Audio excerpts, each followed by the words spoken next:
करते हैं।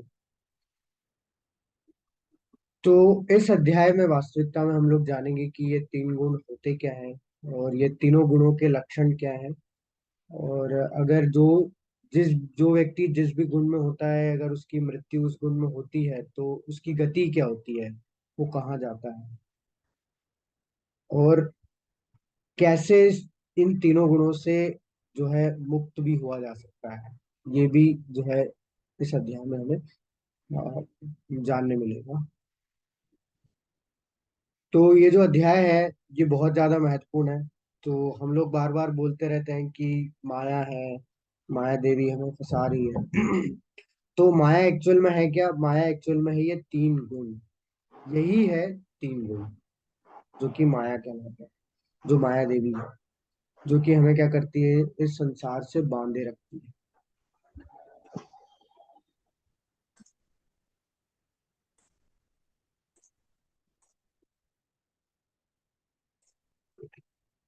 सो हम लोग इसकी शुरुआत करते हैं। देखिए होता क्या है कि हमारे पास है एक फ्री विल। फ्री विल बोलते हैं जैसे कि हमारे पास एक सूक्ष्म इच्छा, इंडिपेंडेंट विल है हमारे पास, लेकिन बहुत सूक्ष्म है, सटल लेवल पे है। तो हम क्या करते हैं, हमारे पास चॉइस होती है उस, क्योंकि इच्छा है तो चॉइस है, चॉइस होती है कि हम आ, भगवान को चुने या फिर भोग को चुने। तो अगर हम भगवान को चुनते हैं तो हम लोग निकल जाएंगे, लेकिन हम भगवान को नहीं चुनते। हम लोग किसको चुनते हैं? हम चुनते हैं भोग को, एंजॉयमेंट को चुनते हैं। और जब एंजॉयमेंट को चुनते हैं तो हमें अपनी इच्छा के अनुसार एक शरीर मिलता है। उस शरीर जैसे ही मिलता है तो हम प्रकृति के संपर्क में आते हैं, और जब प्रकृति के संपर्क में आते हैं तो प्रकृति के तीनों गुणों के संपर्क में आते हैं, और जब प्रकृति के तीनों गुणों के संपर्क में आ जाते हैं तो हम लोग इतना बंध जाते हैं कि हम लोग जबरदस्ती, जैसे होता है ना कि आपसे जबरदस्ती काम करवाया जाता है, बाध्य हो जाते हैं कार्य करने के लिए। तो जो भी इच्छा होगी उस इच्छा के अनुसार हम लोग क्या हो जाएंगे, वो तीनों गुणों में बन जाएंगे, और वो तीनों गुण हमसे जो है वो क्या कराएंगे, जो हमारी इच्छा है वो पूर्ति करने के लिए हमसे वो कार्य करें। फॉर एग्जाम्पल, एक एग्जाम्पल दे रहा हूँ, इसको ये मत समझ लेना कि ये ऐसा ही होता है। एक एग्जाम्पल दे रहा हूँ कि जैसे मान लीजिए किसी की बहुत खाने की इच्छा होती है, हमेशा वो खाने के बारे में ही सोचता रहता है, तो उसको अगला जन्म किसका मिलता है? मिल जाएगा हाथी का। अब वो हाथी का जैसे ही शरीर प्राप्त होगा तो वो तीन गुण जो है वो क्या करेंगे, इस तरीके से बांध देंगे कि व्यक्ति जो है वो क्या कर सकता है, ज्यादा से ज्यादा खा पाए। मतलब जैसे ही हमें शरीर मिलता है, अ, हम प्रकृति के संपर्क में आते हैं और तीनों गुणों से बन जाते हैं। अब हमें अगर इन तीनों गुणों से मुक्त होना है, अगर हमें इन तीनों गुणों से निकलना है, क्योंकि हमें इंडिपेंडेंस पसंद है, हमें अकेले रहना, स्वतंत्र रहना पसंद है, लेकिन क्योंकि हमें पता ही नहीं कि ये हमें बांधे हुए हैं, तो हम इससे निकलना भी नहीं चाहते। तो हमें ये जानना बहुत जरूरी है कि ये बांधते कैसे हैं, तभी तो हम लोग इससे निकल पाएंगे। तो इसलिए ये जो अध्याय है, ये जो चैप्टर है भगवत गीता का, ये बहुत ज्यादा इंपॉर्टेंट है ये। क्योंकि पहले हमें पता तो लगना चाहिए कि हम बंधे हुए कैसे हैं, और जब हमें पता लगेगा तभी हम लोग उससे निकल पाएंगे। अब एक प्रश्न हमारे दिमाग में आता है कि हम लोग तो बोल रहे हैं कि वास्तव में जो काम किया जा रहा है वो प्रकृति के इन तीनों गुणों के द्वारा किया जा रहा है, हम तो कुछ भी नहीं कर रहे हैं। तो फिर एक्चुअल में दोष तो हमारा नहीं है, दोष तो किसका है? ये तीनों गुणों का है ना। हमारा दोष क्या है इसमें? तो हमारा कोई दोष दिखाई नहीं देता, ये तीनों गुणों का दोष होना चाहिए। लेकिन ऐसा नहीं है, ऐसा नहीं है। होता क्या है कि जब हमें, यानी कि जीवात्मा को, यानी आत्मा को जब आ, अपनी इच्छा के अनुसार शरीर प्राप्त होता है तो वो क्या करता है, अगर हमें शरीर प्राप्त हो रहा है तो कहीं ना कहीं हम लोग अपनी इच्छा का दुरुपयोग कर रहे हैं, मिसयूज कर रहे हैं। तो अगर हमें अपनी इच्छा का मिसयूज करने पे, दुरुपयोग करने पे अगर हमें शरीर प्राप्त होता है तो हम जो है वो इन तीनों गुणों में बन जाते हैं। तो अब ये इसमें हमारा, इनमें तीनों गुणों का दोष नहीं है। ये तीनों गुणों तो है, ये तीन गुण तो है प्रकृति क्योंकि है, लेकिन हमने इच्छा की तो हमें ये प्रकृति के संपर्क में आने का मौका मिला, और जैसे ही हम लोग इसके संपर्क में आते हैं हम लोग तीनों गुणों से बन जाते हैं। और फिर क्या होता है, जैसे ही संपर्क में आते हैं तीनों गुणों से बन जाते हैं, फिर यहाँ पे भोग भोग जो भी हमारी भोग इच्छाएं होती हैं वो सब हम लोग पूरी करते हैं।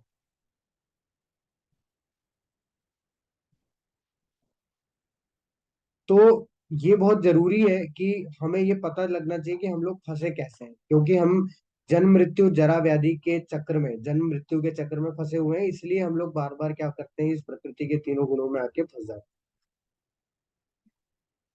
तो हमारे पास चॉइस रहती है हमेशा। हमेशा हमारे पास एक चॉइस होती है कि हम किसको चुने, हम किसके दास बनना चाहते हैं। हम माया देवी के दास बनना चाहते हैं, या इन प्रकृति के इन तीनों गुणों के दास बनना चाहते हैं, या फिर भगवान के दास बनना चाहते हैं। देखिए होता क्या है, एक आपको एक एग्जांपल देता हूँ। जैसे हमारे यहाँ गवर्नमेंट है ना, तो अभी बीजेपी की गवर्नमेंट, तो बीजेपी के कुछ अपने रूल्स है ना, उन्होंने सारा सब कुछ, सरकार ने अपनी जो है वो नीतियां बनाई हैं, जो भी रूल्स बनाए हैं। और अगर हम लोग उस रूल्स के अगेंस्ट में जाके कार्य करेंगे तो क्या होगा, कि हमें जेल हो जाएगी। तो अब हमारे पास चॉइस थी कि जो गवर्नमेंट ने रूल बनाए हैं उनके रूल को फॉलो करके हम लोग अपना शांति से जीवन जी सकते हैं, व्यतीत कर सकते हैं। लेकिन अगर हम लोग गवर्नमेंट के नियमों का पालन नहीं करेंगे तो हमें क्या होगा, हमें जेल में डाल दिया जाएगा। तो हमें जबरदस्ती जेल के नियमों का पालन करना। तो बात वही है कि अगर हम भगवान को नहीं चुनेंगे, भगवान के दास नहीं बनेंगे, तो हमें जबरदस्ती किसका दास बनना पड़ेगा, माया देवी का दास बनना पड़ेगा। अब वो हमारे ऊपर है कि हमें किसका दास बनना है, हमें भगवान का दास बनना है या फिर माया देवी का दास बनना है। तो माया देवी जो है वो एक्चुअल में देखा जाए तो ये तीन गुण है। भगवान यहाँ पे शुरुआत करते हैं, शिव भगवान वाच परम भूय प्रवक्ष्यामि ज्ञानानाम ज्ञानमुत्तमम यज्ञात्वा मुनयः सर्वे पराम सिद्धिमितो गतः। भगवान ने कहा अब मैं तुमसे समस्त ज्ञानों में सर्वश्रेष्ठ इस परम ज्ञान को पुनः कहूंगा, जिससे ज्ञान लेने पर समस्त मुनियों ने परम सिद्धि प्राप्त की है। तो एक बार अगर कोई इसको जान लिया, देखिए अगर आपको पता चल गया या मुझे पता चल गया कि मैं इस गुणों में फंसा हुआ हूँ, तो मेरा सबसे पहला काम क्या होगा। कई बार जैसे होता है ना कि अगर कोई व्यक्ति बंधा हुआ है तो उसका सबसे पहला काम क्या होता है, क्या वो ये सोचता है कि मुझे खाना मिल जाए, क्या वो ये सोचता है मुझे पानी मिल जाए, नहीं, उसका पहला यही काम होता है कि मैं यहाँ से निकलूं कैसे। वो उसके दिमाग में सारे जितने भी थॉट आ रहे होते हैं, विचार आ रहे होते हैं, वो यही चीज के आ रहे होते हैं कि मैं इससे निकलूं कैसे। तो वही बात है, जब हमें पता लग जाएगा कि हम बंधे हुए हैं, कैसे बंधे हुए हैं ये पता लग जाएगा, तो हमारा पहला काम क्या होगा, निकलने का। तो बहुत से भगवान बोल रहे हैं कि ऐसे बहुत से बड़े बड़े मुनि हैं जो ये चीज जानने मात्र से वो जो है वो परम सिद्धि को प्राप्त हुए। परम सिद्धि क्या होती है, परम सिद्धि यानी कि जन्म मृत्यु से छुटकारा, जन्म मृत्यु के इस चक्र से छुटकारा, वो है परम सिद्धि। तो अगर कोई जानता है तभी वो छूट पाएगा, तभी वो उसके लिए प्रयास कर पाएगा छूटने के लिए। अगर वो जानता ही नहीं है तो वो कैसे प्रयास करेगा, उससे तो कोई मतलब ही नहीं है। तो इसलिए ये बहुत जरूरी है जानना कि वास्तव में ये ज्ञान है क्या, और ये कैसे जो है ये गुण हमें इस संसार से बांधते हैं। तो प्रभुपाद जी बताते हैं तात्पर्य में कि 13वें अध्याय में यह स्पष्ट बताया है कि प्रकृति के गुणों की संगति के फलस्वरूप ही जीव इस भौतिक जगत में बद्ध है। तो जैसे ही हम प्रकृति के संपर्क में आते हैं क्या हो जाते हैं, बद्ध, बद्ध यानी बंध। अब इस अध्याय में भगवान स्वयं बताते हैं कि वे प्रकृति के गुण कौन कौन से हैं, वे किस प्रकार क्रिया करते हैं, किस तरह बांधते हैं, किस प्रकार मोक्ष प्रदान करते हैं। इस अध्याय में जिस ज्ञान का प्रकाश किया गया है उसे अन्य पूर्व अध्यायों में दिए गए ज्ञान से श्रेष्ठ बताया गया है। इस ज्ञान को प्राप्त करके अनेक मुनियों ने सिद्धि प्राप्त की है और वैकुंठ लोक के भागी हुए हैं। अब भगवान उसी ज्ञान को और अच्छे ढंग से बताने जा रहे हैं। ये ज्ञान अभी तक बताए गए समस्त ज्ञान योग से कहीं अधिक श्रेष्ठ है, और इससे जान लेने पर अनेक लोगों को सिद्धि प्राप्त हुई है। तो इसकी इंपॉर्टेंस हमें समझ में आ रही है कि कितना इंपॉर्टेंट है ये, कि अगर इसको जान लिया तो सिद्धि प्राप्त की जा सकती है। कैसी सिद्धि, परम सिद्धि। नॉर्मल ये जादू वाली सिद्धि या नहीं, ये परम सिद्धि प्राप्त की जाती है। इवन आप वैकुंठ लोक में भी जो है, भगवान के धाम में भी जो है जाने के योग्य बन सकते हो। लेकिन पहले हमें पता करना होगा कि ये वास्तव में बांधते कैसे हैं और इससे कैसे निकला जाए। इस ज्ञान में स्थिर होकर मनुष्य मेरी ऐसी दिव्य प्रकृति को प्राप्त करता है। इस प्रकार स्थित हो जाने पर वह ना तो सृष्टि के समय उत्पन्न होता है और ना प्रलय के समय विचलित होता है। देखिए एक्चुअल में हमारा जो स्वरूप है वो कैसा है, पहले ये हमें जानना होगा, है ना। क्योंकि भगवान क्या बोल रहे हैं कि अगर जो इस ज्ञान को समझ लेता है, जो स्टेबल है, जो सीख लेता है, वो क्या है, वो अपने दिव्य प्रकृति को यानी कि अपने स्वभाव को प्राप्त करेगा। अब हमारा स्वभाव है क्या? तो मैंने आपको बताया था कि जो भगवान का जो शरीर है वो कैसे बना हुआ है, सच्चिदानंद विग्रह। तो भगवान कैसे हैं? सच्चिदानंद के विग्रह हैं। अगर हम अंश है भगवान के, तो हम भी कैसे हैं? सच्चिदानंद के। हम भी क्या है? सच्चिदानंद है। लेकिन दोनों में अंतर क्या है? दोनों में अंतर मैं आपको बताता हूँ। एक एग्जाम्पल, जैसे मान लीजिए समुद्र है। अब एक समुद्र में से आपको निकालना है नमक। तो उस पूरे समुद्र में से आप नमक निकालेंगे तो उसकी क्वांटिटी कहीं अधिक। लेकिन आप उस समुद्र में से एक कटोरी पानी लेके आए और फिर उसमें से नमक निकाले तो उसकी क्वांटिटी अलग हो। अब अगर आप दोनों का केमिकल रिएक्शन चेक करें या केमिकल फॉर्मूला चेक करें या आप उसका स्वाद चेक करें, वो सब कुछ सेम होगा। तो अगर आप देखें तो अंतर कायम है, अंतर है क्वांटिटी में। क्वालिटी दोनों की सेम है, अंतर किसमें है? क्वांटिटी में। तो सेम भगवान में और हमारे में ये जमीन आसमान का अंतर है कि भगवान जो है वो अनंत मात्रा में है, उनके पास जो कुछ भी है उसका कोई लिमिट नहीं है। और हमारे पास जो कुछ भी है, क्योंकि हम अंश हैं, तो हमारे पास क्या है? जो कुछ भी है वो सब लिमिटेड है। लेकिन हमारे और भगवान में क्वालिटी सेम है, क्योंकि हमारे अंदर जो क्वालिटीज आई वो आई कहाँ से? वो भगवान से तो आई है। तो इसलिए दोनों में क्वालिटी वाइज अंतर नहीं है, क्वांटिटी वाइज अंतर है। तो हमारे पास बहुत लिमिटेड क्वांटिटी में, भगवान के पास सब कुछ जो है वो क्या है? अनलिमिटेड है। उसका कोई सीमा नहीं है, उसका कोई लिमिट नहीं है। तो इसका मतलब ये है कि हम भी सच्चिदानंद है, हम भी परमानेंट हैप्पीनेस को प्राप्त कर सकते हैं, क्योंकि हमारा स्वभाव ही वैसा है। तो भगवान बोल रहे हैं कैसे कर सकते हैं? अगर तुम इस ज्ञान को समझ लो, तो तुम भी अपने स्वभाव को यानी कि तुम भी सच्चिदानंद के उस स्वभाव को प्राप्त कर लो। और फिर ये जब प्राप्त कर लिया तो होगा क्या? ये प्राप्त कर लिया तो कभी भी ये सृष्टि जब होगी, या सृष्टि विनाश हो जाए या सृष्टि उत्पन्न हो, इससे फिर कोई फर्क नहीं पड़ेगा आपको। क्यों? क्योंकि जन्म मृत्यु के चक्र से क्या हो जाएगी? आपकी छुट्टी हो जाएगी, आप जो है वो छूट जाए। हे कुंतीपुत्र, तुम यह समझ लो कि समस्त प्रकार की जीव योनियां इस भौतिक प्रकृति में जन्म द्वारा संभव है और उनका बीज प्रदाता पिता मैं हूँ। तो भगवान यहाँ पे स्पष्ट रूप से फिर से वही चीज बोल रहे हैं कि सबका पिता मैं हूँ और बीज प्रदाता पिता मैं हूँ। देखिए, कई बार लोग बोलते हैं अंडा आया या मुर्गी है, कई बार बोलते हैं बीज आया या पेड़ पौधा आया या पेड़ आया। तो भगवान ने इस चीज का उत्तर दे दिया कि पहले बीज आया, क्योंकि बीज प्रदाता, बीज जो प्रदान कर रहे हैं वो कौन है? वो भगवान है। ठीक है, आजकल हम बोलते हैं ना कि ये स्पीसीज जो है वो अब खत्म हो गई है, अब ये खत्म होने वाली है। तो उसका मतलब ये है कि उसका बीज जो है वो समाप्त होने वाला है, जो भगवान ने प्रदान किया था। अब जब तक भगवान उसका बीज नहीं देंगे, जब तक वो वापस से वो स्पीसीज नहीं आएगी। क्योंकि भगवान स्वयं इसकी पुष्टि कर रहे हैं कि बीज प्रदान करने वाले पिता स्वयं भगवान। तो ये दूसरी बार भगवान ने इसकी जो है वो पुष्टि की है। पहले इसकी पुष्टि की थी भगवान ने 9वें अध्याय में, पिता हमस्य जगतो माता दाता पितामह, कि मैं ही पिता हूँ, मैं ही माता हूँ, मैं ही आश्रय दाता हूँ, मैं ही सब कुछ हूँ। और भगवान दूसरी बार फिर से ये बता रहे हैं कि वास्तविकता में हमारे बीज प्रदान करने वाले पिता कौन है? स्वयं भगवान। अब भगवान बता रहे हैं तीनों गुणों के बारे में। कौन से तीन गुण होते हैं और कैसे बांधते हैं वो देखिए। सत्वम रजस्तम इति गुणा प्रकृति संभवा निभ्नाति महाबाहो देहे देहिनम। भौतिक प्रकृति तीन गुणों से युक्त है। कौन से तीन गुण? ये है सतोगुण, रजोगुण और तमोगुण। मैक्सिमम आप में से कई लोगों ने इसका नाम ये तीनों गुणों के नाम सुने होंगे। हे महाबाहु अर्जुन, जब शाश्वत जीव प्रकृति के संपर्क में, संसर्ग में आता है, तो वह इन गुणों से बन जाता है। देखिए, मैं आपको पहले बता दूं कि प्रकृति में तीनों गुण है। तीनों गुण का जो अ, आप देखेंगे कि कौन सबसे टॉप मोस्ट है तीनों गुणों में से, वो है सतोगुण। उसके बाद रजोगुण, उसके बाद तमोगुण। तमोगुण सबसे निम्नतम गुण है। लेकिन भगवान क्या बोल रहे हैं कि जब भी कोई इस प्रकृति के संपर्क में आता है, वो इन तीनों गुणों से बन जाता है। फिर सतोगुण, सात्विक गुण जो है सबसे टॉप मोस्ट क्यों ना हो, फिर भी व्यक्ति बनता जरूर है। तो ये बहुत जरूरी है समझना कि गुण जो है वो क्या करते हैं? हमें बांधते हैं। है ना? कितना भी आप कोशिश कर लो कि आप उससे छूट जाएंगे, आप नहीं छूट सकते। उसके प्रोसेस हैं, लेकिन सतोगुण में भी रहने वाला व्यक्ति क्या होता है? बन जाता है। तो इसका उदाहरण एक प्रभुपाद जी बहुत अच्छा उदाहरण देते हैं तात्पर्य में, कि जैसे हथकड़ी है। हथकड़ी का काम क्या होता है? बांधना। अब हथकड़ी, एक एक हथकड़ी लोहे की ले लो, एक हथकड़ी आप चांदी की ले लो, और एक हथकड़ी आप जो है वो सोने की ले लो। अब सोने की हथकड़ी का भी काम क्या है? बांधना।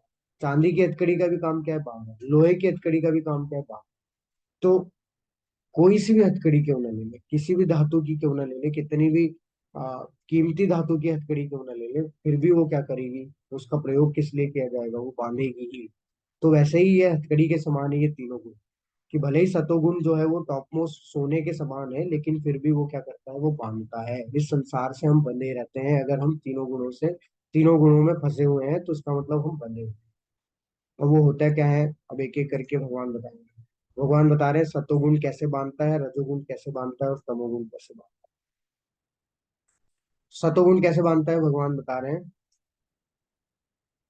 हे निष्पाप, सतोगुण अन्य गुणों की अपेक्षा अधिक शुद्ध होने के कारण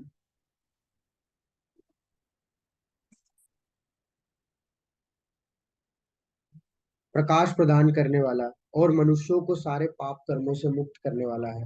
जो लोग इस गुण में स्थित होते हैं वे सुख तथा ज्ञान के भाव से बन जाते हैं। सतोगुण कैसे बनता है?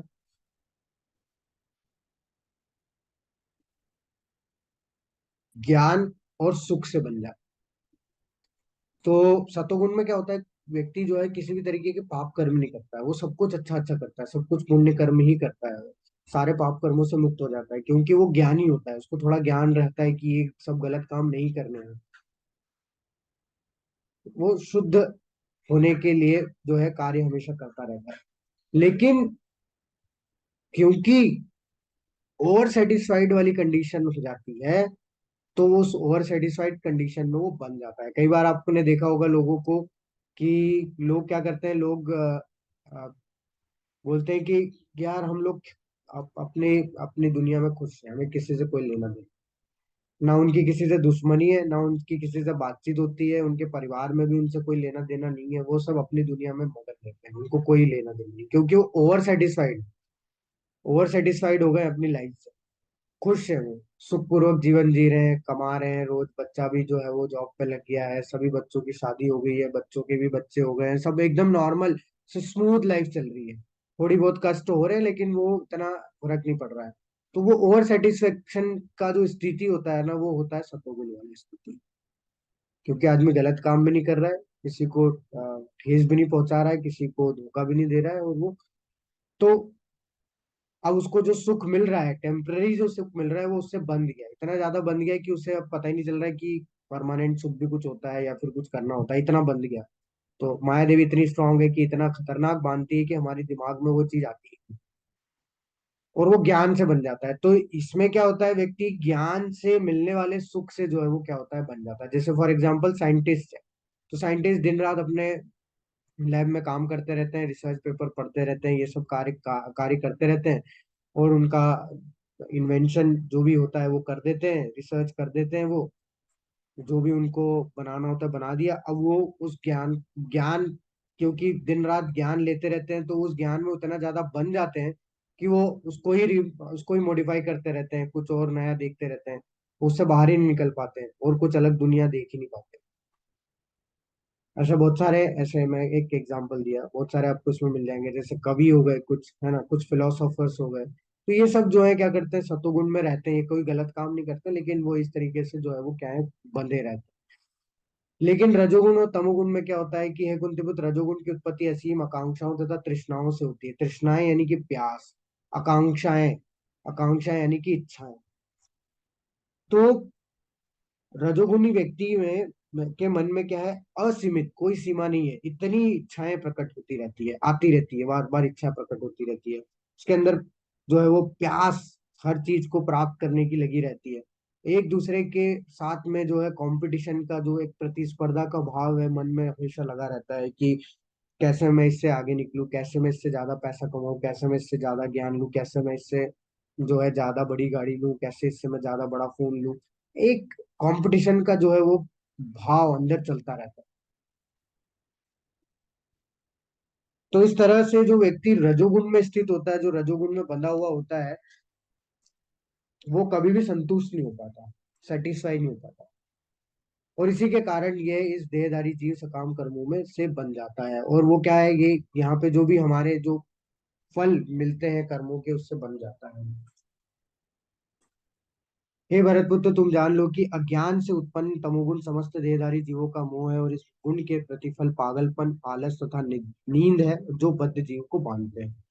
अब देखिए, सतोगुण में क्या होता है, व्यक्ति अच्छे कार्य करता है, कोई भी बुरे काम नहीं करता है ना, और अच्छे कार्य से मिलने वाले सुख से और ज्ञान से जो है वो बन जाता है। रजोगुण में व्यक्ति क्या करता है, सिर्फ अपनी इंद्रियों का भोग करता है, और दिन रात अपनी इंद्रियों का भोग करने में लगा रहता है। उससे फर्क नहीं पड़ता कि वो अच्छे काम कर रहा है या बुरे काम कर रहा है, उसकी इंद्रिय भोग हो रही है, उससे कि सेंसेस ग्रेटिफाई हो रही है नहीं हो रही है, बस उसको इससे मतलब है। लेकिन तमोगुण वाला व्यक्ति आप देखिए, तमोगुण से अगर जो बन जाता है, तमोगुण जिसे बांध लेता है, वो क्या है, वो आलसी होता है, पहली बात तो। दूसरी बात ये है कि वो आलसी होने के कारण वो सिर्फ प्लानिंग प्लॉटिंग करते रहते हैं, कभी काम हो ही नहीं पाता। आज नहीं कल करेंगे, कल नहीं परसों करेंगे, परसों नहीं, ऐसा बस टालते रहते हैं। और इससे क्या होता है, इससे वो अपना समय नष्ट करते रहते हैं, और हमेशा पागलपन में रहते हैं। तो ये जो तीन गुण है, ये तीनों गुणों के लक्षण अभी हमने देखे कि तीन गुण होते क्या है, भगवान ने बता दिए। इसमें व्यक्ति कैसे बन जाता है वो भी बता दिया। तो जो भी व्यक्ति जिस गुण में भी रहता है ना, उसे क्या लगता है कि वो उस गुण में है, तो वो गुण सबसे सर्वश्रेष्ठ है। जैसे आप देखिए, जो शराब पीते हैं, उनको क्या लगता है, वो आपको शराब के फायदे गिनाते हैं, शराब पीने के कितने फायदे होते हैं, क्योंकि उसको लगता है कि वो जो कार्य कर रहा है वो सबसे सर्वश्रेष्ठ है। ये घंटे बजाने वालों से, ये पैसा कमाने वालों से कहीं गुना सर्वश्रेष्ठ है, तो वो अब उसके बहुत फायदे गिनाए। वैसे ही रजोगुण वाला अपने इच्छाओं को कैसे पूरी करना, उसके जो है फायदे गिना देगा। सतोगुण वाला अपने ज्ञान को, ज्ञान में इतना बंधा हुआ है, ज्ञान। तो मतलब ये है कि जो भी व्यक्ति जिस भी गुण में होता है ना, वो हमेशा वो उस गुण को सर्वश्रेष्ठ ही समझता है, क्योंकि दूसरों को वो हमेशा क्या समझता है, वो अपने से नीचे समझता है। जैसे एक एक एक एग्जाम्पल आता है इसमें कि इंद्रदेव जो है, इंद्रदेव को एक बार श्राप मिलता है कि वो इस भौतिक संसार में आके, मतलब कि इस धरती पे आके सूकर जो है बन जाए, सुअर बन जाए। अब वो यहाँ सुअर बन जाते हैं, सुअर बन जाते हैं, तो उनकी उनका पूरा परिवार बन जाता है यहाँ पे, उनकी बीवी, उनके बच्चे, सब सब यहाँ पे बन जाते हैं।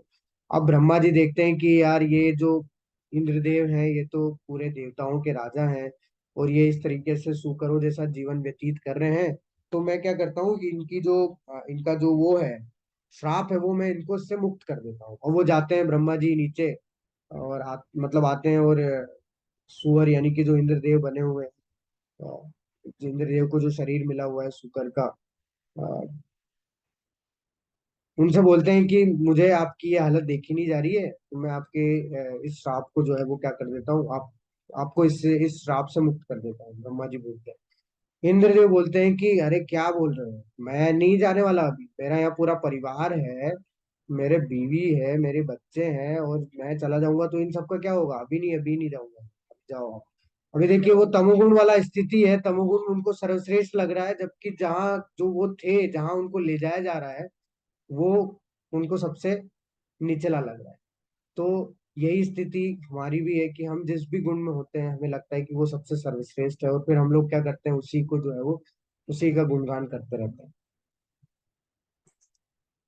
सत्वम सुखे संजयति रजः कर्मणि भारत, ज्ञान आवृत्ति तू तमः प्रमादे संजच्य। हे भरतपुत्र, सतोगुण मनुष्य को सुख से बांधता है, रजोगुण सकाम कर्म से बांधता है, और तमोगुण मनुष्य के ज्ञान को ढककर उसे पागलपन से बांधता है। तो जो सुख मिल रहा है वो भी हमें बांध रहा है, देख सकते हैं आप कि जो यहाँ पे हम सुख प्राप्त कर रहे हैं ना, वो भी हमें बांध दे रहा है इस संसार से। और रजोगुण सकाम कर्म से, यानी कि जिसमें फल की इच्छाएं होती रहती हैं, असीमित इच्छाएं होती रहती है, उससे बांध रहा है। और तमोगुण जो है वो ज्ञान, क्योंकि अज्ञानता है तो वो पागलपन से बांध रहा है, क्योंकि अज्ञानता में व्यक्ति कुछ भी करता है। हे भरतपुत्र, कभी कभी सतोगुण रजोगुण तथा तमोगुण को परास्त करके प्रधान बन जाता है, तो कभी रजोगुण सतोगुण तथा तमोगुण को परास्त कर देता है, और कभी ऐसा होता है कि तमोगुण सत्वोत्तर रजोगुण को परास्त कर देता है। इस प्रकार श्रेष्ठता के लिए निरंतर स्पर्धा चलती रहती है। तो जैसा मैंने आपको बताया था कि हमारा एक एक क्षण, एक एक सेकंड जो है, एक एक सेकंड का एक एक मिली सेकंड भी आप काउंट कर लीजिए, एक एक क्षण बोल रहा हूँ मैं आपको, एक एक क्षण जो है वो तीनों गुणों से प्रभावित है। तो ये जो इन तीनों के बीच में कंपटीशन चलता रहता है, कभी सतोगुण हावी हो जाता है रजोगुण तमोगुण से, कभी रजोगुण हावी हो जाता है, और कभी तमोगुण हावी हो जाता है। अब ऐसा नहीं है कि ये सिर्फ हम हमारे ऊपर ही है, ये पूरे भौतिक संसार में होता है ऐसा। जब जब भौतिक संसार की रचना होती है, पूरे भौतिक संसार इससे ग्रसित है, इन तीनों गुणों से।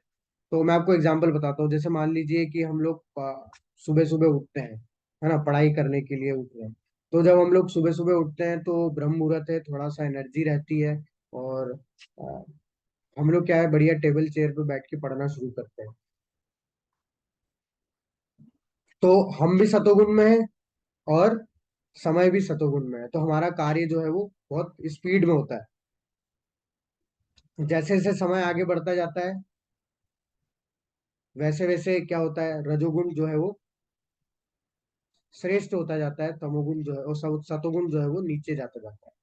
और हमारे अंदर भी फिर वही चीज होती है कि हम भी फिर क्या करते हैं, थोड़ा सा फिर सोचते हैं कि थोड़ा अब लेट के पढ़ते हैं, थोड़ा हाथ पैर जो है थोड़ा रिलैक्स कर लेते हैं, तो फिर हम बिस्तर पे जाके लेट के जो है पढ़ना शुरू करते हैं। तो ये क्या हो गया, अब रजोगुण ने क्योंकि सतोगुण को हरा दिया, तो अब रजोगुण श्रेष्ठ हो गया, इसलिए हम लोग थोड़ा सा थोड़ा लेट के पढ़ना शुरू कर दिया। अब धीरे धीरे क्या होता है, समय आगे बढ़ता जाता है, तमोगुण श्रेष्ठ होता जाता है, और रजोगुण जो है समाप्त होता जाता है।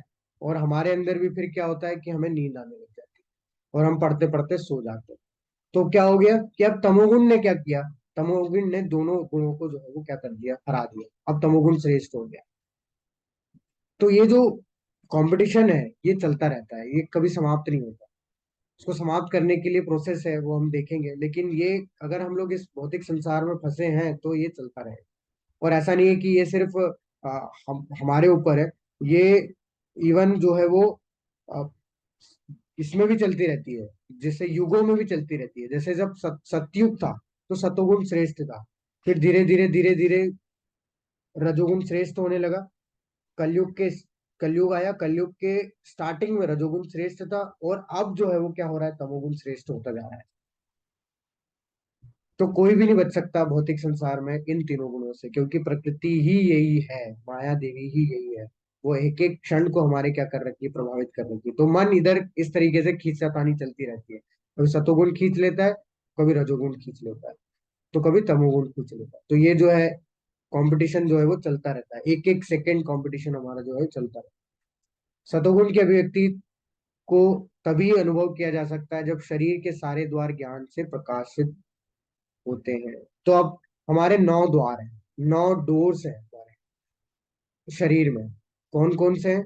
2 आंख, 2 नाक, नाक के 2 छिद्र मतलब 4, 2 कान 6, एक मुंह 7, और नीचे के दो 8 और 9। तो क्या होता है कि जब हम अपने ऊपर के जो 7 डोर है, अगर उसको हम लोग ज्ञान से प्रकाशित करते हैं, और ज्ञान से कैसे प्रकाशित करेंगे, श्रवण करने से, सुनने से, श्रवण करने से, पढ़ने से, कीर्तन करने से, देखने से। जब हम देखेंगे, भगवान के विग्रह को देखेंगे, जब हम अपने मुंह से भगवान का नाम लेंगे, अपने कानों से भगवान का नाम सुनेंगे, कीर्तन सुनेंगे, कीर्तन गाएंगे, भगवान की वाणी पढ़ेंगे, भगवान की लीलाओं को पढ़ेंगे, तो ये सब जब ज्ञान से प्रकाशित होता है तो नीचे के 2 द्वार भी फिर ज्ञान से प्रकाशित हो जाते हैं। तो जब हमारे 9 द्वार जब ज्ञान से प्रकाशित होते हैं, तब हम लोग जो है पूरी तरीके से सतोगुण में स्थित हो पाते हैं। लेकिन रजोगुण की क्या स्थिति है, रजोगुण में क्या होता है कि जब रजोगुण में वृद्धि होती है, जब रजोगुण बढ़ने लगता है, तो हमारे अंदर अटैचमेंट बढ़ती जाती है। किसके लिए? इस मटेरियल वर्ल्ड के लिए। इस मटेरियल में जितना भी है, मटेरियल वर्ल्ड में जो कुछ भी है, मटेरियल रिलेशनशिप, मटेरियलिस्टिक चीजें, अ, आप जो भी ले लीजिए इस मटेरियल वर्ल्ड में, सबसे हमारी अटैचमेंट बढ़ती जाती है। और उस अटैचमेंट बढ़ने से हमारे अंदर आता है लोभ, यानी कि लालच। और वो लालच से हम लोग फंस जाते हैं, वो लालच में हम लोग बन जाते हैं, क्योंकि जितना ज्यादा अटैचमेंट होता है उतनी ज्यादा लालच होती है। व्यक्ति क्योंकि इच्छाएं उसको लगता है खत्म हो जाएगी, लेकिन वो इच्छाएं खत्म नहीं होती।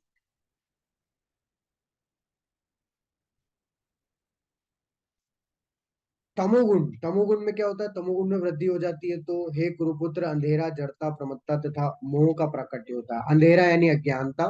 तो अगर तमोगुण बढ़ रहा है तो इसका मतलब ये है कि हमारे अंदर अज्ञानता बढ़ रही है। मतलब अगर हम लोग पता लगा सकते हैं कि हमारे अंदर अज्ञानता बढ़ रही है तो इसका मतलब ये है कि तमोगुण बढ़ रहा है। जड़ता यानी कि आलस आ रहा है हमें, तो तमोगुण हम पे हावी है। प्रमत्ता यानी कि इन सब से फिर हम लोग पागलपन में, क्योंकि हम चिड़चिड़े हो जाते हैं, हम लोग किसी से भी बहस करने लगते हैं, हम लोग गुस्सा होने लगते हैं। ये सब अगर हमारे अंदर है तो कहीं ना कहीं हमारे अंदर क्या है, तमोगुण का जो है वो स्ट्रॉन्ग इफेक्ट है। तमोगुण हमें बांध रखा है। और इसके रिजल्ट क्या है? इसके रिजल्ट्स हैं डिप्रेशन, एंजाइटी, स्ट्रेस। ये सब जो है जितने भी, ये सब उसी से हो। कोई डिसिप्लिन नहीं है क्योंकि ज्ञान ही नहीं है।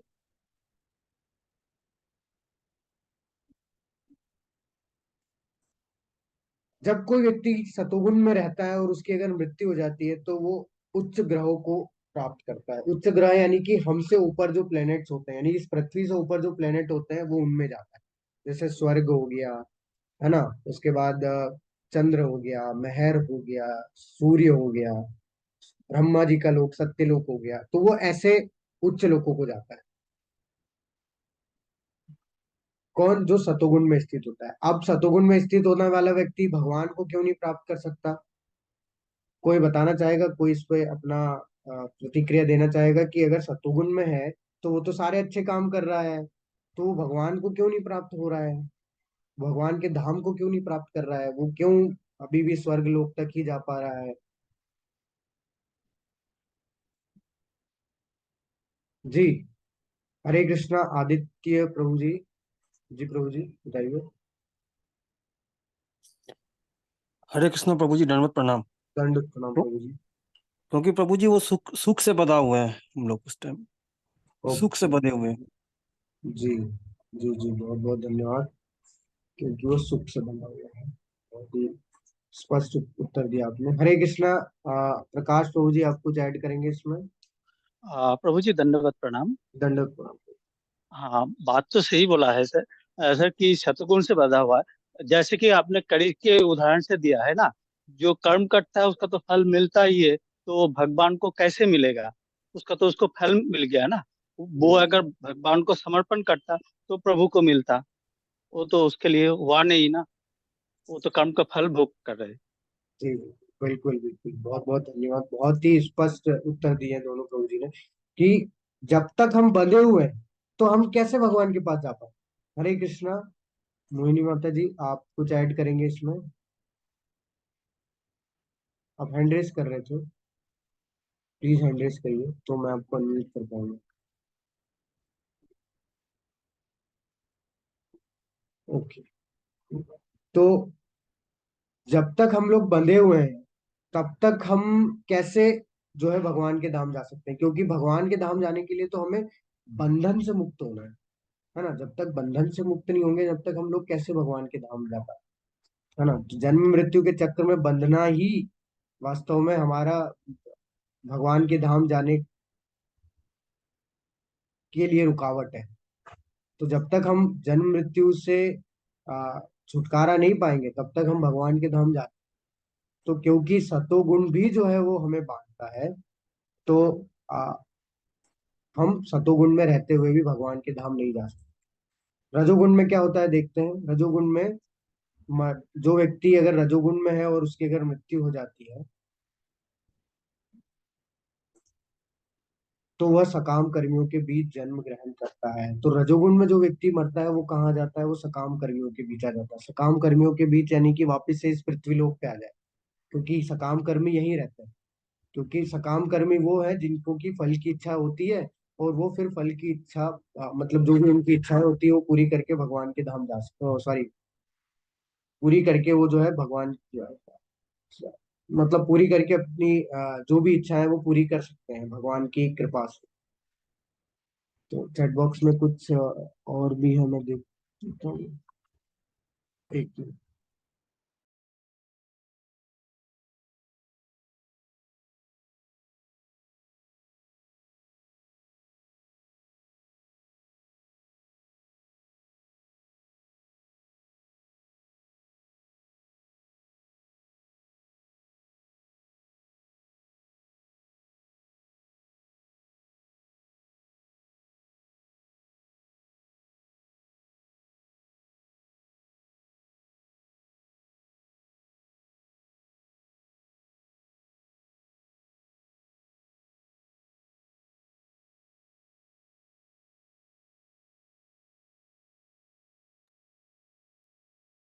हरे कृष्णा प्रभु जी। हरे कृष्ण। सॉरी। तो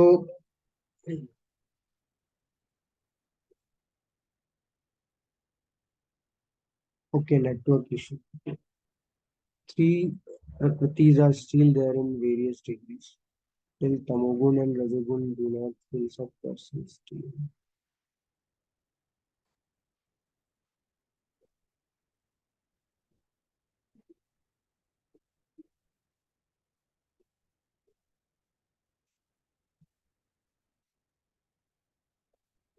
ओके, सो हम रजोगुण पढ़ रहे हैं। तो रजोगुण में जब कोई व्यक्ति की मृत्यु होती है तो वो वापस से कहाँ जाता है, इस वापस से इस पृथ्वी लोक पे है। देखिए, आ, आ, होता क्या है, क्योंकि रजोगुणी व्यक्ति के अंदर जो इच्छाएं होती है वो उनकी सीमा नहीं है ना। तो अब इच्छाएं जब बनी रहती है तो उन इच्छाओं की पूर्ति के लिए, उनको पूरा करने के लिए भगवान उन्हें एक और जन्म देते हैं, एक और मौका देते हैं कि वो अपनी इच्छाएं पूरी कर ले। देखिए, लोगों को क्या लगता है, लोगों को लगता है कि लोग सोचते हैं कि पहले अपनी ड्यूटीज जो है वो पूरी कर लें और अपनी जिम्मेदारियां जो है वो पूरी कर लें, उसके बाद फिर जो है वो भगवान की भक्ति करेंगे। बहुत समय है हमारे पास, पहले हमारी ड्यूटीज पूरी करनी होगी, हमें अपने माता पिता की सेवा करनी होगी, हमें अपने घर वालों की सेवा करनी होगी, परिवार वालों की सेवा करनी होगी। ऐसा करते करते हम लोग ड्यूटीज हमारी पूरे करती करते रहते हैं, बार बार हम लोग ट्राई करते रहते हैं पूरा करने की। लेकिन हम ये भूल जाते हैं कि हम लोग परीक्षित महाराज नहीं है। परीक्षित महाराज को पता चल गया था कि 7 दिन में उनकी मृत्यु होने वाली है। तो उन्होंने निर्णय लिया था कि वो परीक्षित महाराज जो कि पूरे द्वापर युग के राजा थे, उन्होंने अपना सारा साम्राज्य छोड़ के वो जो है वो भगवान की लीलाओं को सुनने के लिए बैठ गए। उन्होंने चिंता ही नहीं करी, उन्होंने ना खाया 7 दिन तक, ना कुछ पिया, कुछ भी नहीं किया, सिर्फ भगवान की लीलाओं को सुना उन्होंने 7 दिन तक। तो वो परीक्षित महाराज थे जिन्हें पता चल गया था कि उनकी 7 दिन में मृत्यु हो सकती है। लेकिन हम तो परीक्षित महाराज है नहीं, हमें तो पता नहीं हमारी मृत्यु कब हो जाए।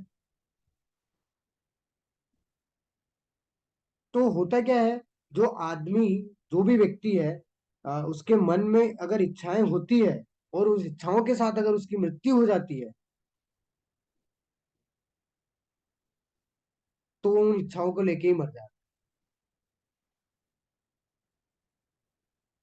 तो ये निश्चित है कि उसको वापस से इस सकाम कर्मियों के यानी कि इस पृथ्वी लोक पे जन्म मिलेगा, और फिर एक और मौका मिलेगा जिससे कि वो अपनी इच्छाओं को पूरा कर ले।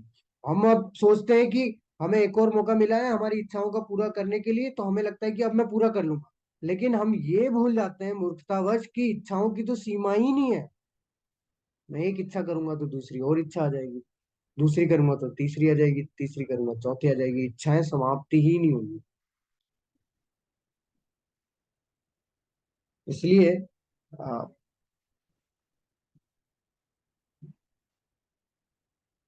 जितना जल्दी हो सके हमें क्या करना चाहिए, भक्ति में लग जाना चाहिए। नहीं तो होगा क्या, कि जो हमारे अंदर की इच्छाएं हैं ये सदैव चलती रहेगी और हम इस जन्म मृत्यु के चक्र में घूमते रहेंगे। तमोगुण में क्या होता है, तमोगुण में जो व्यक्ति होता है, अगर उसकी मृत्यु हो जाती है तो वो पशु योनि को धारण करता है। क्यों? क्योंकि वो उसको जब मनुष्य योनि मिली, तो वो मनुष्य योनि मिली तो भी वो जानवरों जैसा ही जीवन जी रहा है। तो भगवान सोचते हैं कि क्योंकि मनुष्य योनि मिली है तो अब मनुष्यों के बीच में अगर अपना जीवन व्यतीत करना है तो उसके कुछ नियम कायदे होते हैं, कुछ रूल्स होते हैं, वो तोड़े नहीं जा सकते। तो बहुत दिक्कत होती है उस तमोगुणी वाले व्यक्ति को, क्योंकि समाज ऐसा है मनुष्यों का कि उसमें वो नहीं चाह के भी नहीं कर पाए। क्योंकि यहाँ पे सजा भी मिलती है, यहाँ पे जो है वो आपको सारे नियमों का पालन भी करना पड़ता है, आपको आप अपनी जबरदस्ती नहीं कर सकते। तो भगवान क्या करते हैं कि जब ये व्यक्ति को मनुष्य योनि प्राप्त हुई तो भी ये पशु जैसा जीवन जी रहा है, उसमें कष्ट हो रहे हैं उसको जीने में, तो भगवान उस पर कृपा करते हैं, उसको पशु योनि वाला जीवन दे देते हैं जिसमें कि उसको कोई कष्ट ही ना हो, स्वतंत्र होके जितना भी भोग करना चाहता है वो करे। तो इसलिए जो तमोगुण में रहता है, तमोगुण में अगर उसकी मृत्यु होती है तो फिर उसको पशु योनि मिलती है। पुण्य कर्म का फल शुद्ध होता है, ये तो हम जानते हैं कि पुण्य कर्म करेगा तो उसे शुद्ध जो है वह फल मिलेंगे और सात्विक फल मिलेंगे। लेकिन रजोगुण में संपन्न कर्म का फल दुख होता है और तमोगुण में किए गए कर्म मूर्खता में प्रतिफलित होते हैं। तो देखिए, रजोगुण में देखिए ये तो समझ में आता है क्योंकि हम पुण्य कर्म करते हैं तो उसका फल भी हमें शुद्ध मिलेगा, सात्विक मिलेगा। लेकिन रजोगुण में जो भी काम करेंगे ना उसका फल दुखी है, उससे दुखी दुख मिलेगा। जैसे मैं एक एग्जाम्पल देता हूँ, छोटा सा एग्जाम्पल दे रहा हूँ। मान लीजिए किसी व्यक्ति को डायबिटीज है। अब वो डायबिटीज है तो वो व्यक्ति क्या करेगा, आपको भी पता होगा कि अगर किसी को डायबिटीज होता है तो उसको क्रेविंग होती है मीठा खाने की। अब ये मीठा खाने की क्रेविंग कहाँ से आ रही है? ये आ रही है हमारी जीभ से, क्योंकि टंग को तो स्वाद आता है ना, तो टंग हमें क्रेविंग क्रिएट करती है। वो तो जब क्रेविंग क्रिएट होता है तो हम लोग क्या करते हैं, उसको खा लेते हैं। क्यों खाते हैं? क्योंकि उससे हमें जो है वो खुशी मिलती है, थोड़ा सा जो है आनंद मिलता है। उस आनंद का भोग करने के लिए हम चीनी खा लेते हैं। अब वो व्यक्ति जिसको डायबिटीज है, उसने अपनी टंग को सेटिस्फाई करने के लिए क्या किया, उस चीनी को खा ली। हुआ क्या, उसको वहां उस समय तो बहुत मजा आ रहा है क्योंकि उसने क्रेविंग पूरी कर ली। उसे नहीं पता क्रेविंग कभी खत्म नहीं होगी, क्योंकि टंग को थोड़ी ना पता है कि हमारा पेट भर गया या फिर हमें बीमारी है, उससे थोड़ी ना पता है। तो अब वो हमने क्या किया, उस जो टंग का एक सेंस है ना, उस सेंस को हमने ग्रेटिफाई कर लिया, किसको लेके, आ, चीनी खा के। और उसका दुष्परिणाम क्या हुआ कि लास्ट में जो चीनी हमने खाई थी, उस छोटे से उस टेम्परेरी सेंस ग्रेटिफिकेशन के लिए वो हमारी मौत का कारण बन जाता है, क्योंकि डायबिटीज बढ़ जाएगा, अटैक आ जाएगा, मर जाएगा वो। तो ये क्या हुआ, अल्टीमेटली मिला क्या हमें? दुख ही तो मिला, कष्ट ही तो हुआ। तो कितना भी इस संसार में आप, ऐसा मैं आपको एक एग्जांपल दिया, वैसा आप हर एग्जांपल को आप जो है बना सकते हैं। आप जोड़ के देख लीजिए कि जो भी सेंसेस को आप ग्रेटिफाई करेंगे, अल्टीमेटली आपको उससे दुख मिलेगा ही मिलेगा। इवन ये सिर्फ मनुष्यों के लिए नहीं है, ये छोटे से छोटा जानवर से लेके बड़े से बड़े जानवर तक के लिए भी है। भगवान ये 5वें अध्याय में बता चुके हैं, यही संस्पर्श जब होगा दुख यो न एवते, कि इस संसार में अगर इंद्रियों का भोग करने में अगर हम लोग लगे रहेंगे तो वो दुख का कारण ही बनेगा। न तेषु रमते बुधा, लेकिन जो बुद्धिमान होते हैं वो कभी भी इसमें भाग नहीं लेते, वो कभी भी इसमें जो है पार्टिसिपेट नहीं करते। तमोगुण में क्या होता है? तमोगुण में किए गए कर्म मूर्खता में प्रतिफलित होते हैं, क्योंकि जब अज्ञानता भरी पड़ी है तो मूर्खता ही होगी और कुछ होगा नहीं, उसके अलावा कुछ बचता नहीं है। तमोगुण में व्यक्ति क्योंकि अज्ञानी होता है ना, इसलिए। तो सतोगुण से सात्विक ज्ञान उत्पन्न होता है, रजोगुण से लोभ उत्पन्न होता है और तमोगुण से अज्ञानता, प्रमाद और मोह उत्पन्न होता है। तो सतोगुण से क्योंकि वो हमेशा ज्ञान के माध्यम से आगे बढ़ता है तो इसलिए ज्ञान उत्पन्न होता है। रजोगुण में क्योंकि इच्छाएं हैं तो लालच उत्पन्न होता है, लोभ उत्पन्न होता है। और तमोगुण में क्योंकि अज्ञानता भरी हुई है तो उसमें आलस और पागलपन, आसक्ति, ये सब जो है वो उत्पन्न होते हैं। सतोगुण व्यक्ति क्रमशः उच्च लोकों को ऊपर जाते हैं, जैसे कि अभी हमने चर्चा की। रजोगुण वाले पृथ्वी लोक पर ही रह जाते हैं यहाँ पे, और जो तमोगुण वाले हैं वो नरक में या पशु योनि को प्राप्त करते हैं। तो ये है हमारा प्लेनेटरी सिस्टम। आपने नहीं देखा है तो मैं आपको बता दे रहा हूँ। तो ये हमारा यूनिवर्स है जिसमें 14 प्लेनेटरी सिस्टम है। तो जब कोई सतोगुण में मरता है तो वो हायर प्लेनेट्स को जाता है। हायर प्लेनेट्स में क्या है? भूवर लोक, स्वर्ग लोक, महर लोक, जनलोक, तपलोक और सत्य लोक, जहाँ पे कि ब्रह्मा जी निवास करते हैं। बीच में हमारा है भूर लोक, अर्थ प्लेनेट। और जो रजोगुण में मरता है वो यहीं रह जाता है, अर्थ प्लेनेट पे यहीं वापस आके जन्म लेते हैं। और इसके बाद जो तमोगुण में मरता है वो लोअर प्लेनेट पे जाता है। तो लोअर प्लेनेट भी कितने हैं? अतल, वितल, सुतल, तलातल, महातल, रसातल, पाताल। तो ये इस तरीके से हमारा सिस्टम जो है, यूनिवर्स जो है, ये एक यूनिवर्स है। ऐसे इनफाइनाइट यूनिवर्स है जो कि भगवान जो है अपने शरीर से प्रकट करते हैं। तो ये आप देख सकते हैं, ये किस तरीके से हमारा जो है यूनिवर्स डिफाइंड, और कैसे व्यक्ति ऊपर नीचे जाता है। जब कोई अच्छी तरह जान लेता है कि समस्त कार्यों में प्रकृति के तीनों गुणों के अतिरिक्त अन्य कोई करता नहीं है, और जब वह परमेश्वर को जान लेता है तो इन तीनों गुणों से परे है, जो इन तीनों गुणों से परे है, तो वह मेरे दिव्य स्वभाव को प्राप्त होता है। तो भगवान ने बता दिया कि कैसे निकल जाएगा वो व्यक्ति, इन तीनों गुणों से कैसे मुक्त हो सकता है। अगर वो ये जान लेता है कि वास्तव में हम लोग कठपुतली हैं और हमसे कार्य कराया जा रहा है, हम नहीं कर रहे हैं। कौन करा रहे हैं? प्रकृति के तीनों गुण करा रहे हैं। तब वो व्यक्ति सही तरीके से ज्ञान में स्थिर हो पाएगा। वो भगवान को जान पाएगा, और जब भगवान को जान लेगा तो वो भगवान बोल रहे हैं कि वो मेरे दिव्य स्वभाव को प्राप्त करेगा, वो सेल्फ रियलाइज होने के काबिल हो पाएगा, तीनों गुणों से मुक्त होने के योग्य बन पाएगा। जब देहधारी जीव भौतिक शरीर से संबंधित इन तीनों गुणों को लांघने में समर्थ होता है तो वह जन्म, मृत्यु, बुढ़ापा तथा अनेक कष्टों से मुक्त हो सकता है। जैसे मैंने आपको बताया कि वो अगर तीनों गुणों से छूट गया, अगर तीनों गुणों के बंधन से मुक्त हो गया, तो वो जन्म मृत्यु के चक्र से मुक्त हो जाएगा और इसी जीवन में अमृत का भोग कर सकता है। अब अर्जुन को जब ये बताया भगवान ने कि तीनों गुणों से मुक्त हुआ जा सकता है, तो अब अर्जुन का प्रश्न आया, जो कि हमारा भी प्रश्न है, कि जो इन तीनों गुणों से परे है, वो उनका लक्षण क्या है, उनको कैसे जाना जाए। मान लीजिए अगर हम ही तीनों गुणों से परे हो गए, तो हम कैसे पहचानेंगे कि हम तीनों गुणों से परे हो गए। वही अर्जुन ने भी पूछा। वो कैसे आचरण करता है, उसका क्या स्वभाव होता है, कैसे आचरण करता है, और सबसे इंपॉर्टेंट बात है कि वो तीनों गुणों से मुक्त कैसे हुआ, उनको लांगा कैसे। तो अब भगवान बता रहे हैं कि हे पांडुपुत्र, जो प्रकाश, आसक्ति तथा मोह के उपस्थित होने पर न तो उनसे घृणा करता है और न लुप्त हो जाने पर उनकी इच्छा करता है, जो भौतिक गुणों की इन समस्त प्रक्रियाओं से निश्चल तथा अविचलित रहता है, और यह जानकर कि केवल गुण ही क्रियाशील है, उदासीन तथा दिव्य बना रहता है, जो अपने आप में स्थित है, सुख तथा दुख को एक समान मानता है, जो मिट्टी के ढेले, पत्थर एवं स्वर्ण के टुकड़ों को समान दृष्टि से देखता है, जो अनुकूल तथा प्रतिकूल के प्रति समान बना रहता है, जो धीर है, प्रशंसा तथा बुराई, मान तथा अपमान में समान भाव से रहता है, जो शत्रु तथा मित्र के साथ व्यवहार करता है, समान व्यवहार करता है, और जिसने सारे भौतिक कार्यों का परित्याग कर दिया है, ऐसे व्यक्ति को प्रकृति के गुणों से अतीत कहते हैं, यानी कि वो प्रकृति के गुणों से परे है। तो मैं आपको एकदम शॉर्ट में समझा देता हूँ कि ये जो मटेरियल वर्ल्ड है, ये किससे बना हुआ है। मतलब ये मटेरियल वर्ल्ड में जो है सबसे इंपॉर्टेंट जो चीजें हैं वो क्या है, वो है द्वंद। द्वंद यानी कि डुअलनेस। क्या, अगर हार है तो जीत भी, अच्छा है तो बुरा भी है, मान है तो अपमान भी है, आदर है तो अनादर भी है, दिन है तो रात भी है, पाप है तो पुण्य भी है। तो ये डू डुअलिटीज जो है, जिसको हम लोग बोलते हैं द्वंद, इस भौतिक संसार में है। तो जो व्यक्ति इन द्वंद्वों से मुक्त हो गया, वो व्यक्ति जो है वास्तविकता में इन तीनों गुणों से मुक्त हो जाए।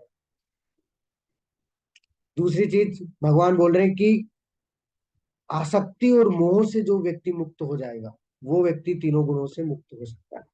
तो हमारी आसक्ति हमारे घर परिवार में ही पहले तो आती है, उसके बाद फिर हमारे पैसे, हमारा पद, हमारी गाड़ी, हमारा घर, और इत्यादि इत्यादि बहुत सारी चीजें हैं। सबसे हमारी अटैचमेंट जब चली जाएगी, तब हम तीनों गुणों से मुक्त हो पाएंगे। भगवान बता रहे हैं कि जो मिट्टी के ढेले, पत्थर एवं स्वर्ण के टुकड़े को समान दृष्टि से देखता है, इसका मतलब क्या है कि वो सभी चीजों को भगवान के शक्ति के रूप में देखता है, कि ये सभी चीज जो है वो क्या है, सभी चीज भगवान की ही प्रदान की गई है, और सभी में भगवान जो है वो परमात्मा रूप में स्थित है। तो एक समान दृष्टि से देखता है वो, ऐसा नहीं कि सोने को, पत्थर को और वो मट्टी को अलग अलग जो है वो मापता है, उसकी दृष्टि समान हो जाती है। वो हर किसी को समान दृष्टि से देखता है, वो देखता है कि हर कोई जो है वो क्या है, हर कोई जो है आत्मा है, और हर कोई भगवान का अंश है, और हर किसी के हृदय में भगवान परमात्मा के रूप में स्थित है। इस तरीके से उसका दृष्टिकोण होता है। वो किसी के साथ ईर्ष्या नहीं करता, उसको उसका कोई दुश्मन नहीं होगा, सभी को मैत्री भाव से, मित्रता के भाव से देखेगा।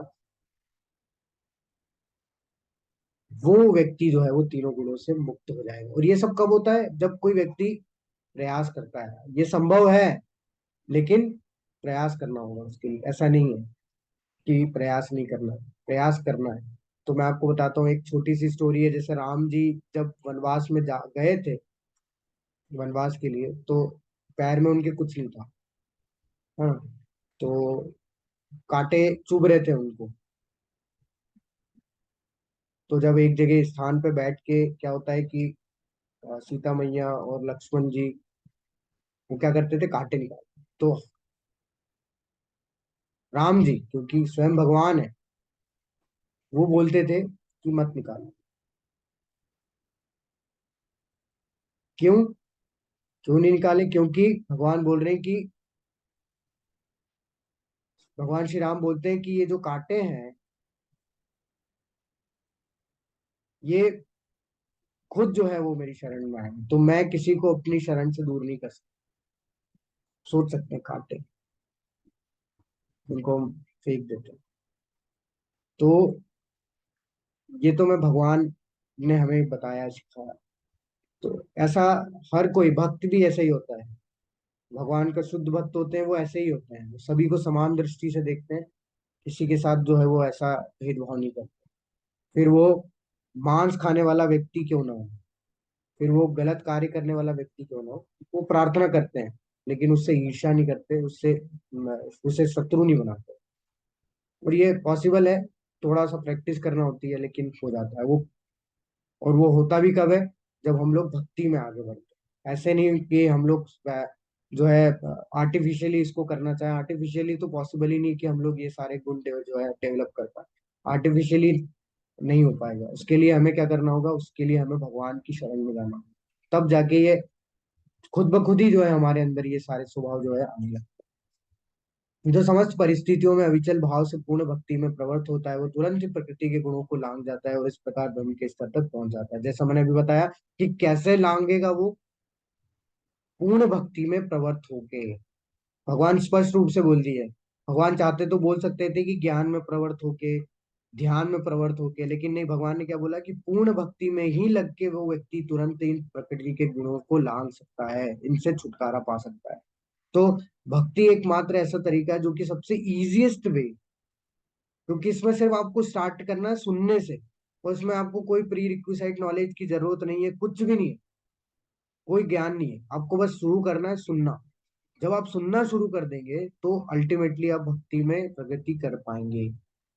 क्योंकि सुनने मात्र से, भगवान के नाम को सुनने से, भगवान की लीलाओं को सुनने से, क्योंकि भगवान के नाम में, भगवान में और भगवान के गुण में, भगवान के धाम में कोई अंतर नहीं है। सारी शक्तियां भगवान ने अपने जो है इन सारे क्वालिटीज में, उनके नाम में जो है दे दी है। तो चैतन्य महाप्रभु बताते हैं कि नाम नाम कार्य बहुधा निज सर्व शक्ति तत्रा अर्पिता स्मरणेन काल, कि नाम नाम कार्य बहुधा निज सर्व शक्ति, हमारी मेरी जो निज सर्व शक्ति, भगवान बोल रहे हैं चैतन्य महाप्रभु की जो निज सर्व शक्ति भगवान ने वो किस में दे दी है, नाम नाम कारी, नाम में उन दे दी है। तत्र अर्पिता, हमें अर्पित कर दिया है। न स्मरणीन काल, उनको उसका स्मरण करने का कोई काल, कोई समय नहीं है। किसी भी समय पे, किसी भी काल में स्मरण किया जा सकता है।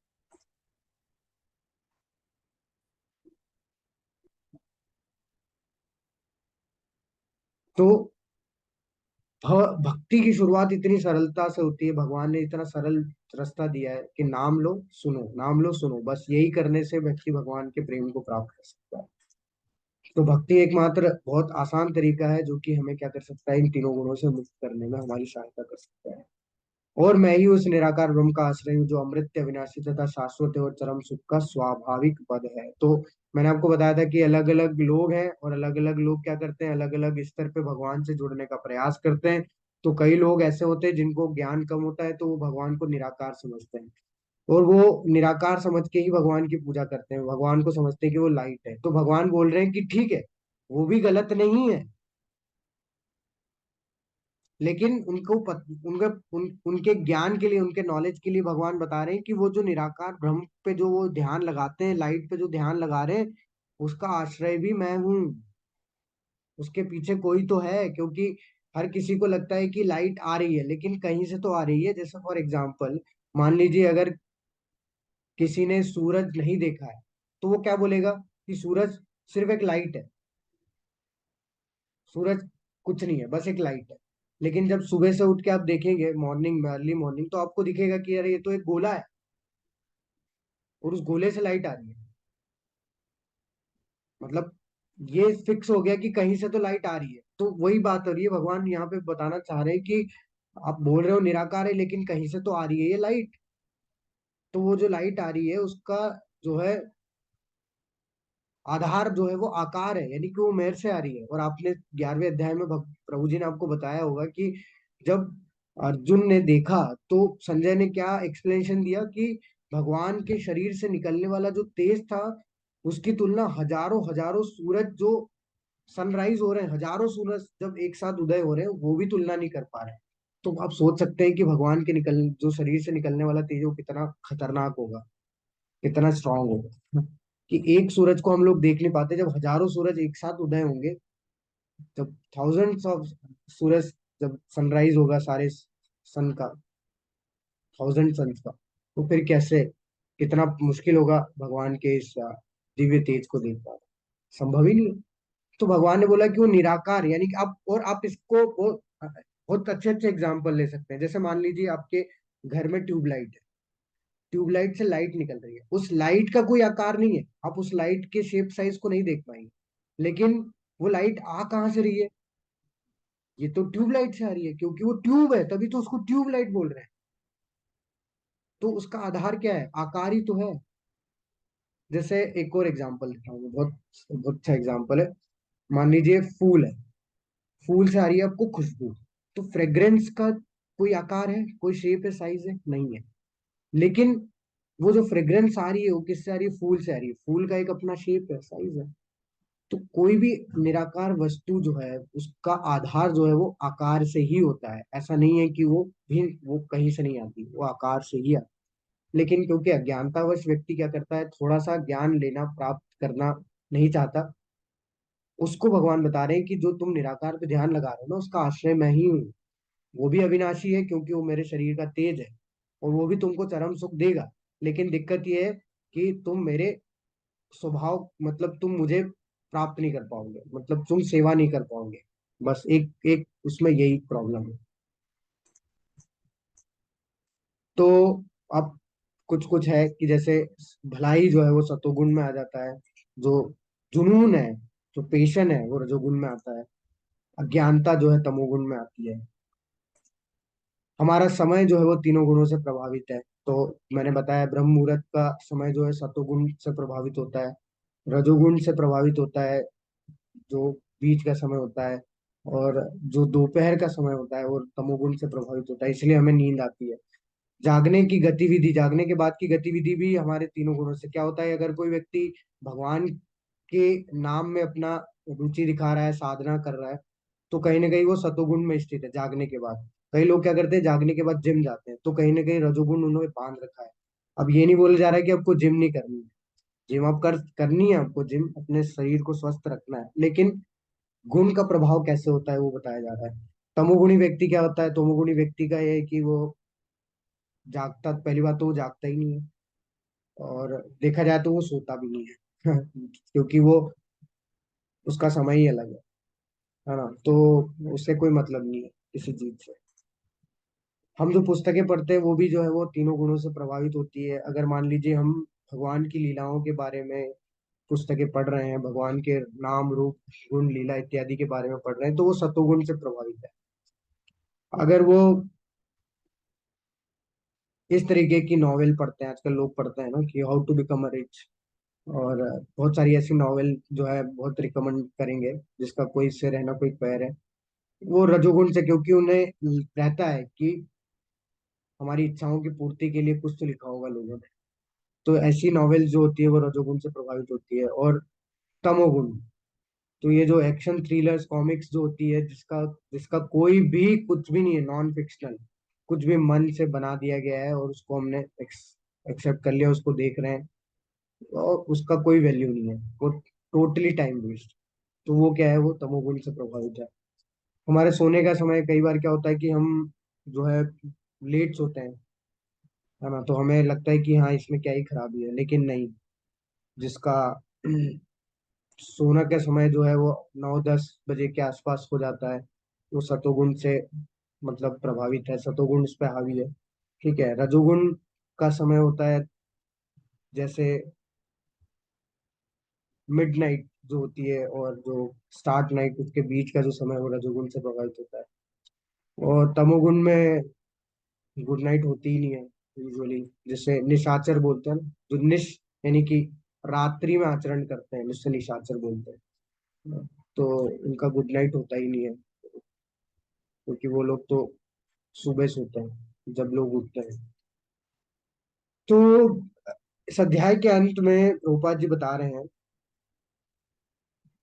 कि जीव यद्यपि स्वभाव से ब्रह्म होता है, क्योंकि हम भगवान के अंश हैं इसलिए हम ब्रह्म हैं, और अपनी स्वाभाविक स्थिति में जीव तीनों गुणों से परे है। तो हम क्योंकि आध्यात्मिक है, क्योंकि भगवान के अंश है, तो हमारा तीनों गुणों से कोई लेना देना नहीं, हम परे हैं। लेकिन होता क्या है कि जब प्रकृति के संपर्क में हम आते हैं तो इन तीनों गुणों से बंध हैं। और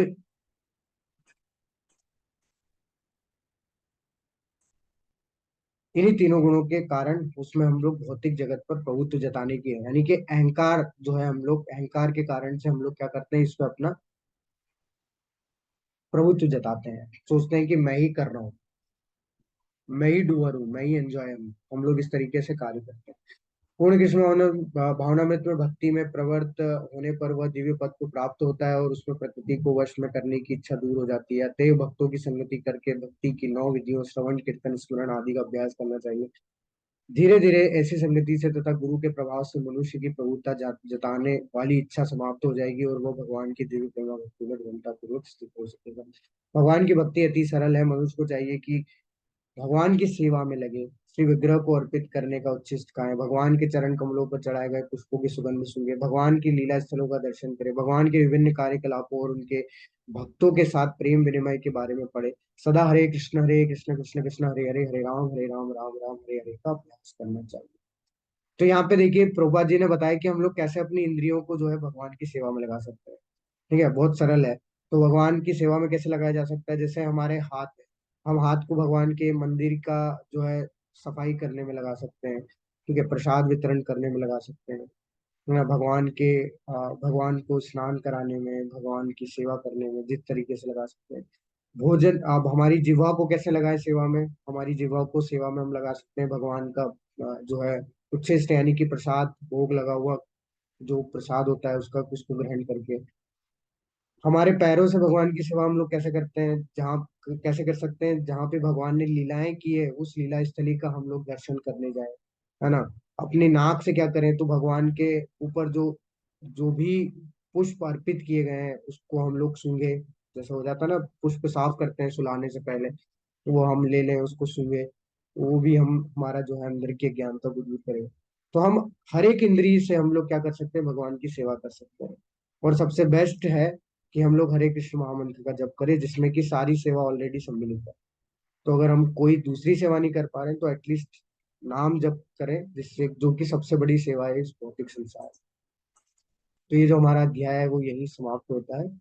हरे